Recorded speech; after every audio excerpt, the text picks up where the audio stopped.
दोस्तों नमस्कार। मैं Vijay Chaudhary, student of profit from it Gurgaon से आप सभी का इस 9 मंथ्स फाइनेंशियल ईयर 2022 के कंपनीज रिजल्ट्स की सीरीज में एक बार फिर से स्वागत करता हूं।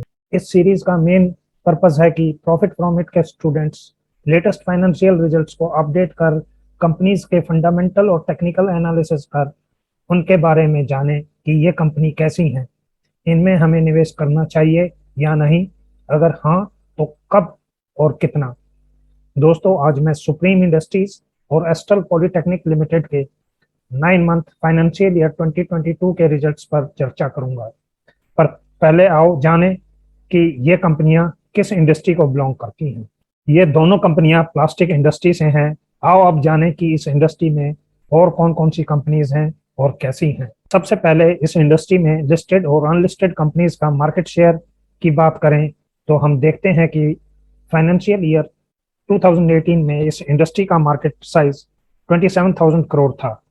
इसमें सुप्रीम इंडस्ट्रीज 10% शेयर के साथ नंबर 1 पर थी, फिनोलेक्स इंडस्ट्रीज 9% शेयर के साथ नंबर 2 पर, आशीर्वाद पाइप्स 8% शेयर के साथ नंबर 3 पर, जैन इरिगेशन 7% शेयर के साथ नंबर 4 पर और एस्ट्रल पॉलिटेक्निक 6% शेयर के साथ नंबर 5 पर। अगर इन कंपनियों की ऑपरेटिंग इनकम की बात करें तो सुप्रीम इंडस्ट्रीज 5,000 करोड़ की सेल्स के साथ नंबर 1 पर है, जैन इरिगेशन 4,300 करोड़ की सेल्स के साथ नंबर 2 पर, फिनोलेक्स इंडस्ट्रीज 2,800 करोड़ की सेल्स के साथ नंबर 3 पर, आशीर्वाद पाइप्स 2,000 करोड़ की सेल्स के साथ नंबर 4 पर और एस्ट्रल पॉलिटेक्निक 1,600 करोड़ की सेल्स के साथ नंबर 5 पर। दोस्तों यहाँ मैं यह बताना चाहूंगा कि आशीर्वाद पाइप्स एक अच्छी कंपनी है पर वह लिस्टेड नहीं है। भविष्य में जब कभी यह लिस्टिंग के लिए आएगी उस समय इस कंपनी के बारे में एनालिसिस करके विस्तार से चर्चा करेंगे। तो चलो दोस्तों अब इस इंडस्ट्री की लिस्टेड कंपनीज का कंपैरिजन कर उनके बारे में जानें।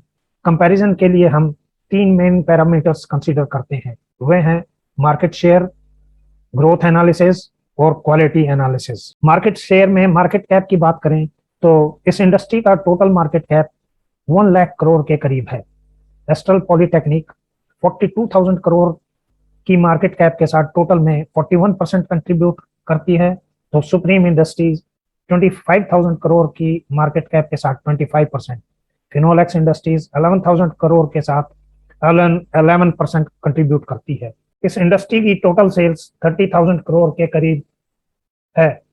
नंबर 1 पर सुप्रीम इंडस्ट्रीज 6,400 करोड़ की सेल्स के साथ 22% कंट्रीब्यूट करती है, जैन इरिगेशन 5,800 करोड़ की सेल्स के साथ 20% कंट्रीब्यूट करती है, फिनोलेक्स 3,500 करोड़ की सेल्स के साथ 12% कंट्रीब्यूट करती है और एस्ट्रल पॉलिटेक्निक 3,200 करोड़ की सेल्स के साथ 11% कंट्रीब्यूट करती है।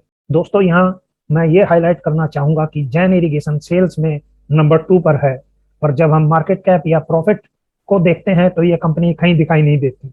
ये इसलिए है क्योंकि भले ही जैन इरिगेशन बहुत अधिक सेल्स करती हो पर प्रॉफिट नहीं कर पाती।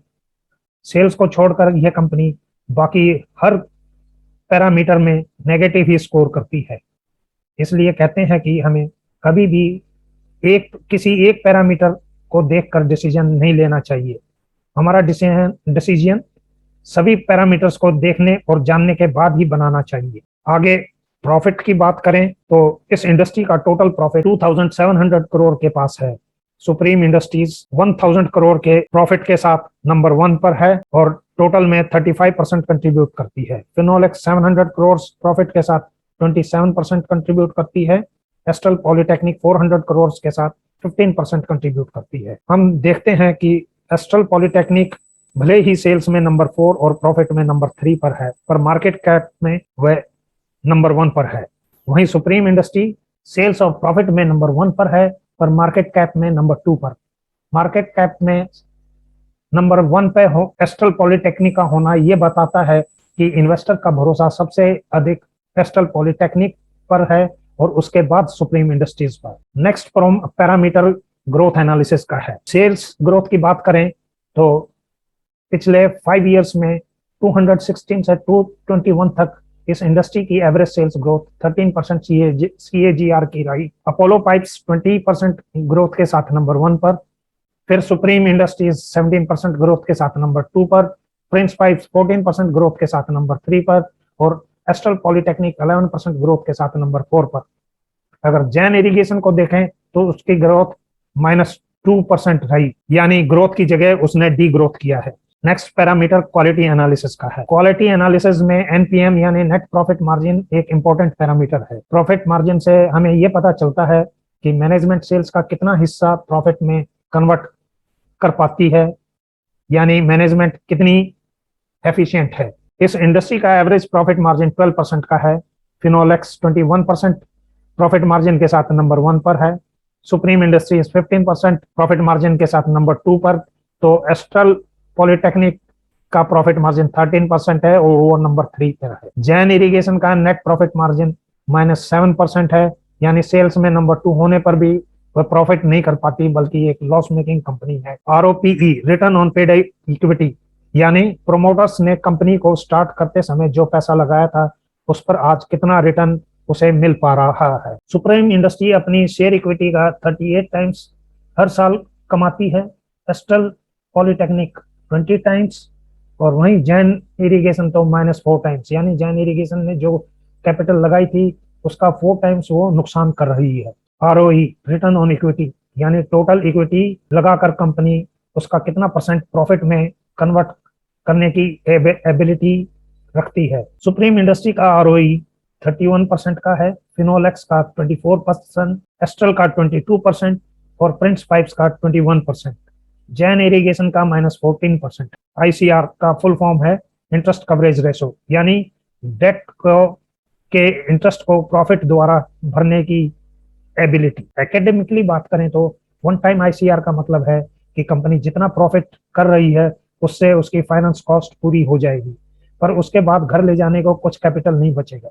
वहीं अगर आईसीआर 2 टाइम्स का होगा तो फाइनेंस कॉस्ट भरने के बाद घर ले जाने के लिए कैपिटल बचेगा।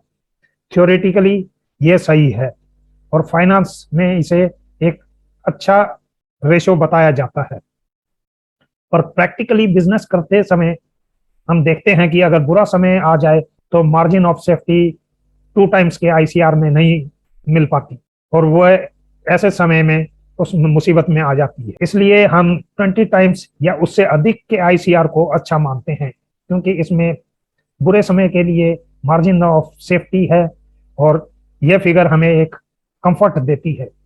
फिनोलेक्स का आईसीआर 139 टाइम्स है, सुप्रीम इंडस्ट्रीज का 112 टाइम्स, एस्ट्रल पॉलिटेक्निक का 42 टाइम्स और जैन इरिगेशन का -1 टाइम्स। डेट टू इक्विटी, यानी कंपनी के पास टोटल इक्विटी के अगेंस्ट कितना डेट है।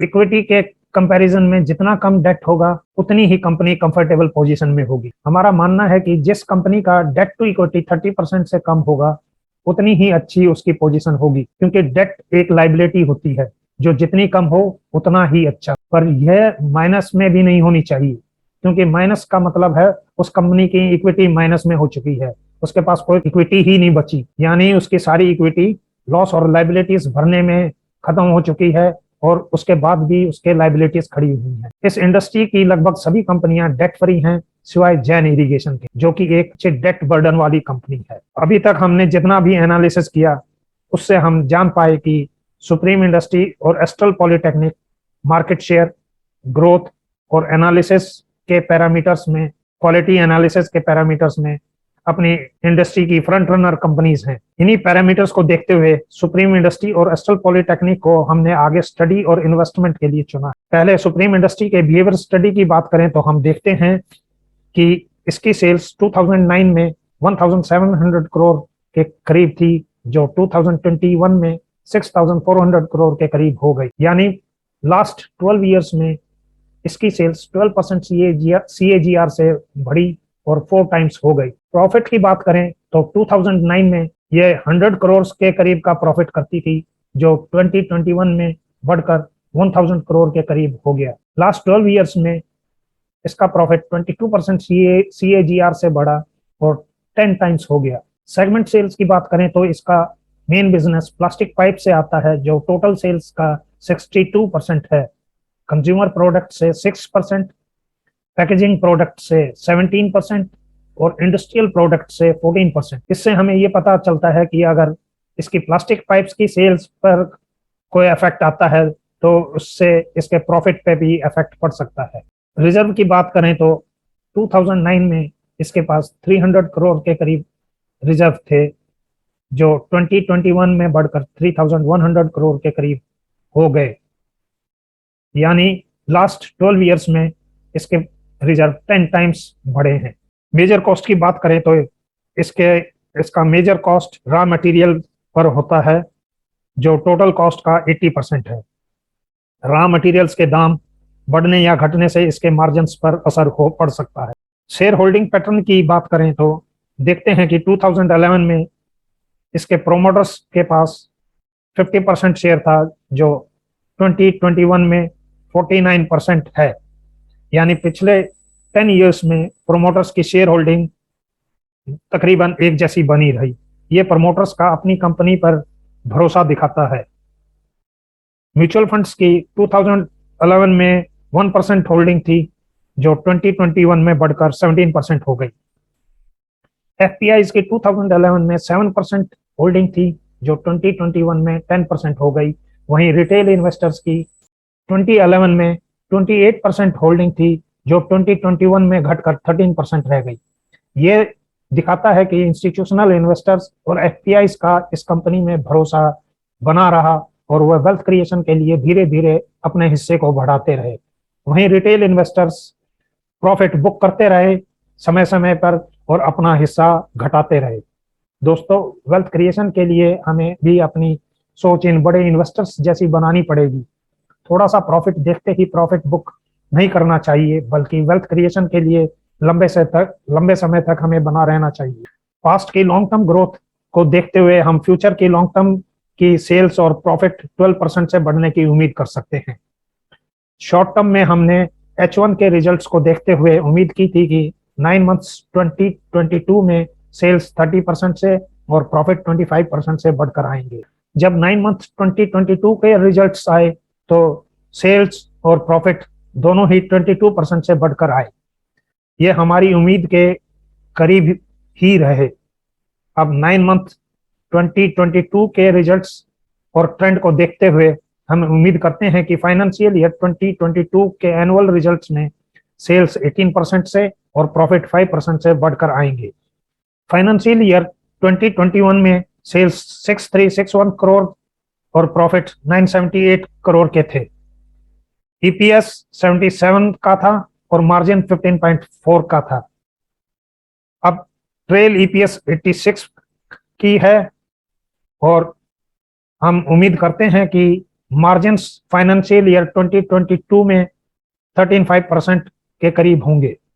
इस ट्रेंड को देखते हुए हम प्रेडिक्ट करते हैं कि फाइनेंशियल ईयर 2022 में सेल्स 7,500 करोड़ और प्रॉफिट 1,000 करोड़ के करीब होंगे और 2035 में सेल्स 33,000 करोड़ और प्रॉफिट 4,500 करोड़ के पास होंगे। इसका करंट प्राइस 1976 का है और इसकी फेयर वैल्यू 2006 की, यानी इसमें हम बाइंग स्टार्ट कर सकते हैं।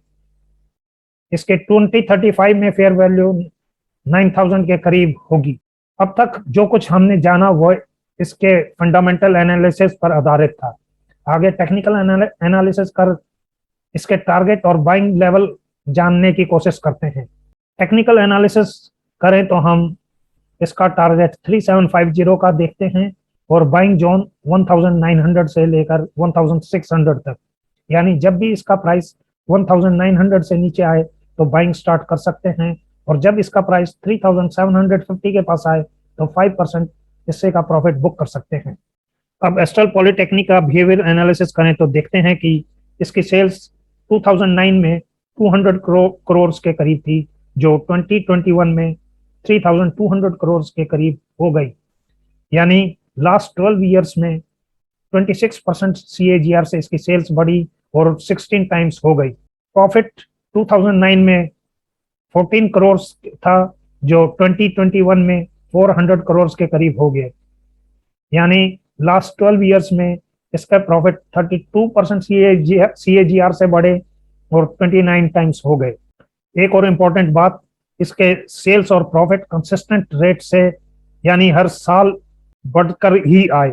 यही एक वेल्थ क्रिएटर और क्वालिटी कंपनी की विशेषता होती है। सेगमेंट सेल्स की बात करें तो हम देखते हैं कि इसका प्लास्टिक से 76% बिजनेस आता है और बाकी का 24% एडेसिव से। इसका रिजर्व 2009 में 80 करोड़ था, जो 2021 में 1900 करोड़ के करीब हो गया, यानी 12 इयर्स में 23 टाइम्स बढ़ा। इसकी मेजर कॉस्ट रॉ मटेरियल्स पर होती है, जो टोटल कॉस्ट का 81% है। रॉ मटेरियल्स की कॉस्ट इसकी प्रॉफिट्स को अफेक्ट कर सकते हैं। शेयर होल्डिंग पैटर्न देखें तो 2011 में इनके प्रोमोटर्स का हिस्सा 64% था, जो 2021 में 56% हो गया। वहीं म्यूचुअल फंड्स जिनका हिस्सा 2011 में 0% था, वह 2021 में 8% हो गया। एफपीआई का 1% हिस्सा था, जो 21% हो गया। रिटेल इन्वेस्टर्स का 2011 में 23% हिस्सा था, जो 2021 में 11% रह गया। इस कंपनी में भी सुप्रीम इंडस्ट्रीज की तरह इंस्टीट्यूशनल इन्वेस्टर्स ने भरोसा जताते हुए वेल्थ क्रिएशन के लिए अपना हिस्सा धीरे धीरे बढ़ाया। वहीं रिटेल इन्वेस्टर्स ने थोड़ा थोड़ा प्रॉफिट बुक करते हुए अपना हिस्सा घटा दिया। पास्ट की लॉन्ग टर्म ग्रोथ को देखते हुए हम फ्यूचर की लॉन्ग टर्म सेल्स और प्रॉफिट 18% से बढ़ने की उम्मीद कर सकते हैं। शॉर्ट टर्म में H1 के रिजल्ट्स देखते हुए उम्मीद की थी कि 9 मंथ्स 2022 में सेल्स 30% से और प्रॉफिट 25% से बढ़कर आएंगे। जब 9 मंथ्स 2022 के रिजल्ट्स आए तो सेल्स 44% से बढ़कर आई और प्रॉफिट 49% से।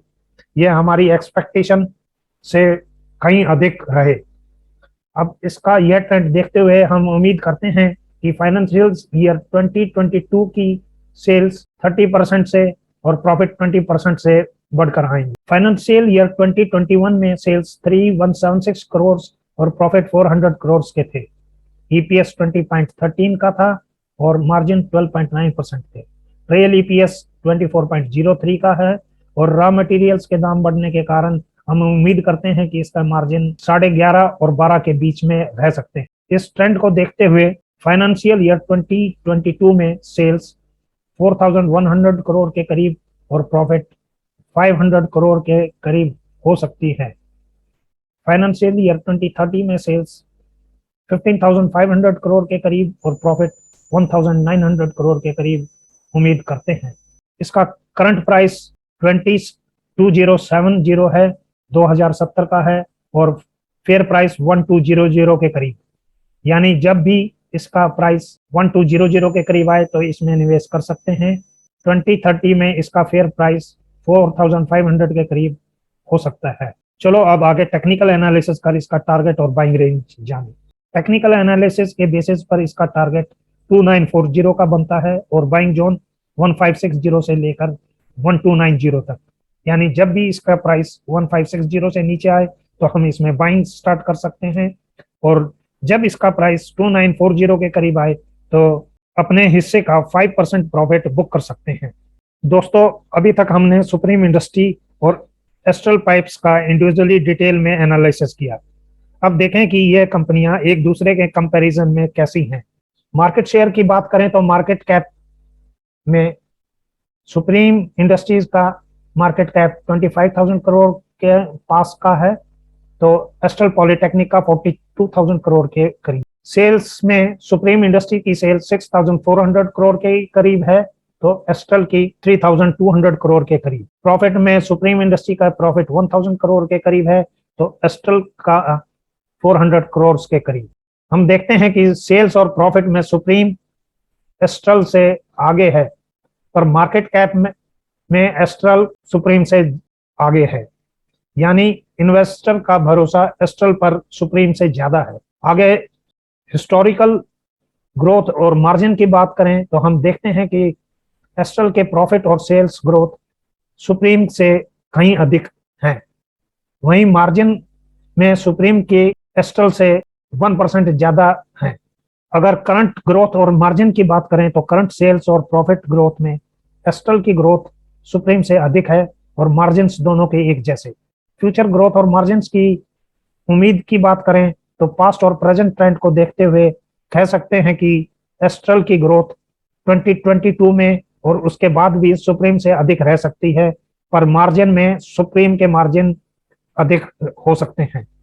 अगर किसी ने 2009 में एस्ट्रल और सुप्रीम इंडस्ट्री में 1-1 लाख का निवेश किया होता तो आज उसकी कीमत एस्ट्रल में बढ़कर 3.5 करोड़ के करीब हो जाती और सुप्रीम में 1 करोड़ के करीब। इससे हम कह सकते हैं कि दोनों ही कंपनियां वेल्थ क्रिएटर कंपनीज हैं, पर ग्रोथ एडवांटेज की वजह से एस्ट्रल सुप्रीम इंडस्ट्री के मुकाबले स्लाइटली आगे है। पर अगर किसी का निवेश सुप्रीम इंडस्ट्री में ऑलरेडी है तो उसे सुप्रीम इंडस्ट्री में बना रहना चाहिए, क्योंकि सुप्रीम इंडस्ट्री मार्केट लीडर है और मार्केट लीडर के अपने अपने एडवांटेज होते हैं।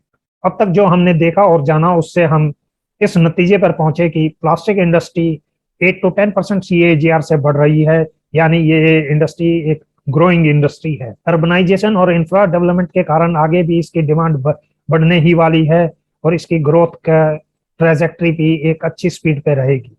सुप्रीम इंडस्ट्री मार्केट लीडर है, पर एस्ट्रल पॉलिटेक्निक भी उससे इक्वली गुड है। हम अपने पोर्टफोलियो का 2% इस इंडस्ट्री में निवेश कर सकते हैं। ये वीडियो एजुकेशन पर्पज से बनाया गया है। डिस्कस्ड कंपनीज में निवेश करने से पहले निवेशक अपने खुद की एनालिसिस करें या अपने फाइनेंशियल एडवाइजर से सलाह लें। Thank you, goodbye and good luck.